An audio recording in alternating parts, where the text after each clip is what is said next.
donated clothes to caps and gowns. Just a little shout to my black and brown folks that know the game, not in class to clown. Had the funny accent, look who's laughing now. See Samir came. Hey, good day, runners.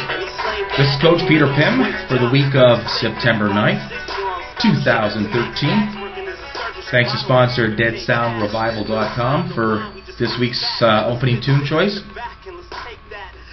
What's been happening? Well, I'm doing this on Sunday, and it's already been a long day. I got up at 4:15 this morning to watch the Great North Run, which is a half marathon in Newcastle upon Tyne, England. And I'm so glad I did, because it really lived up to its name.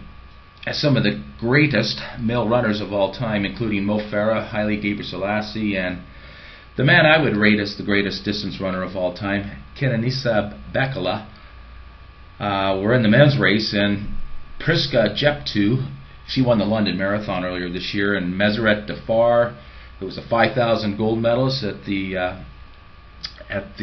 World Championships, and Tirunesh Dibaba, who won the gold medal at the 10,000 meters at the Worlds.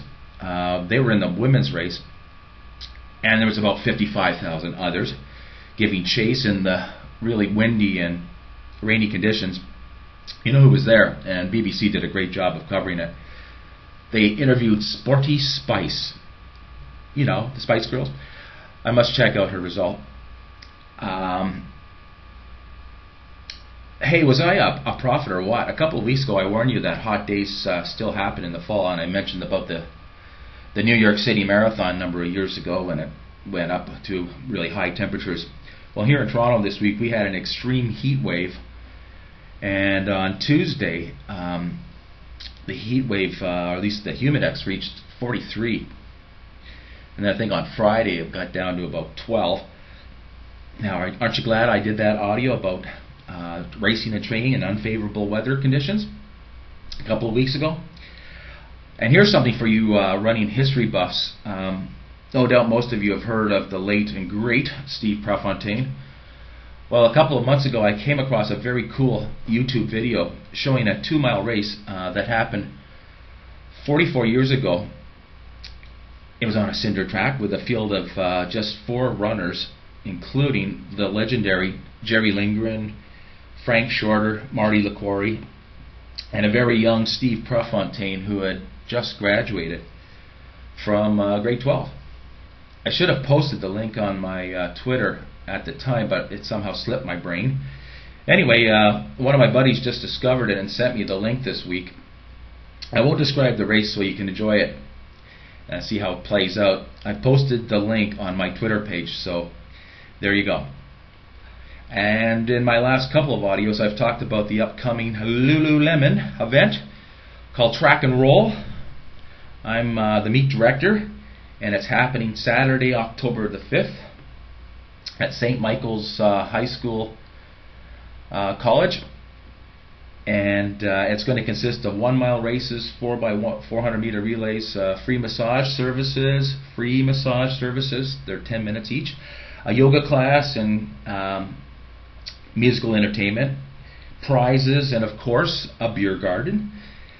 You must register though to participate, but the registration is free for all of the events, and Lululemon is going to open up the online registration in the next couple of days, so stay tuned for that. I'll let those of you who are on my mailing list know when that happens, and I'll also post it on my Twitter page. Okay, so let's get to today's topic. The topic of whether youngsters should run long-distance road races has been a common one over the years, ever since the running boom began in the 70s. And as recently as July of this year, Runner's World had an article entitled, "Can Kids Safely Run a 10K?" in the Ask the Sports Doc column written by Dr. William O. Roberts. In his reply to the question, the doc concluded, and I quote, "Running with your kids can be fun for all and create strong bonds within the family.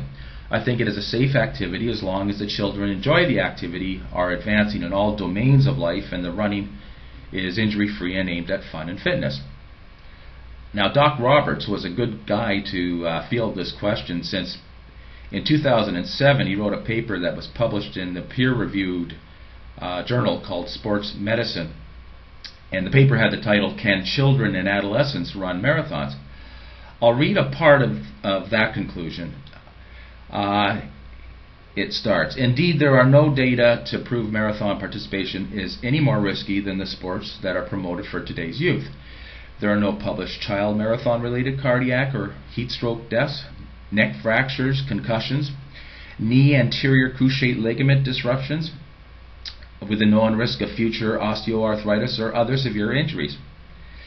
So he goes on to say, children who choose of their own accord to participate in marathon training should be allowed to do so as long as their social, academic, psychological, and physiological development is not disrupted. And ideally, they should have medical supervision, nutritional guidance, and coaching by individuals with appropriate expertise. So he put a lot of caveats in there. And there's no question kids can run a marathon. I mean, they've been doing it since the 70s.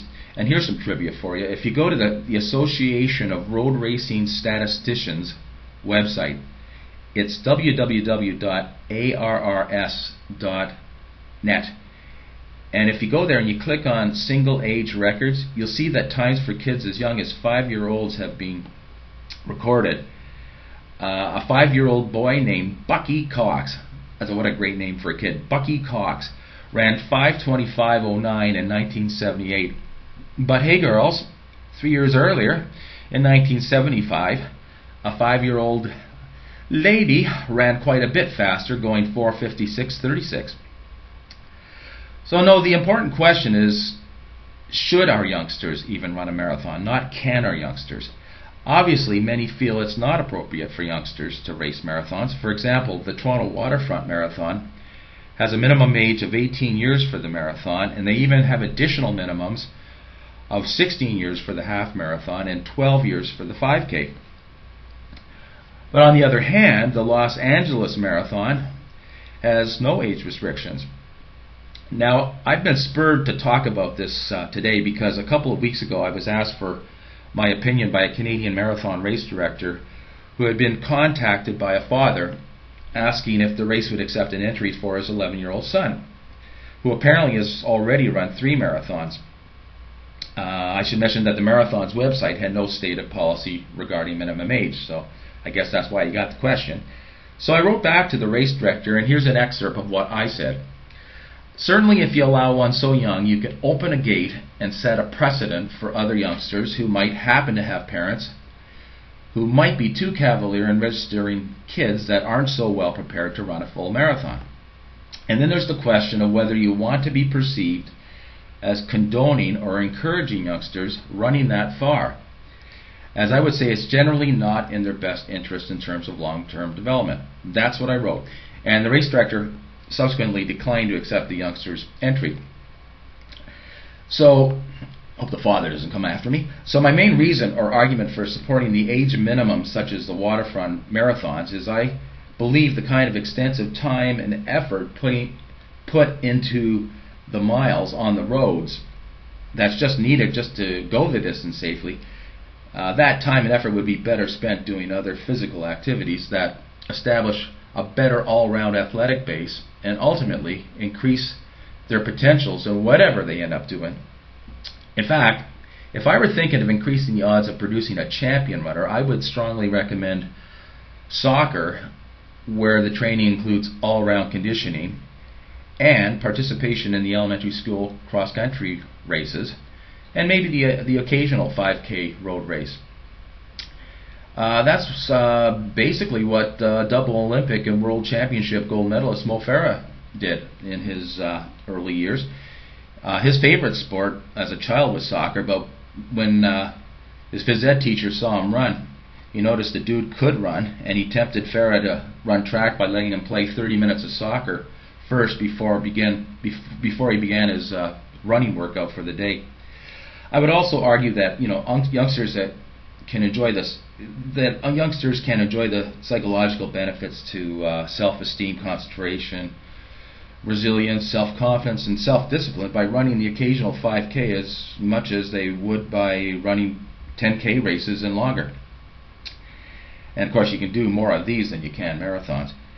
By the way, for you parents out there that are thinking in the long-term possibilities, I don't know of anyone who ran a marathon under the age of 14 who went on to become a national or world-class athlete. If someone knows of any, please let me know.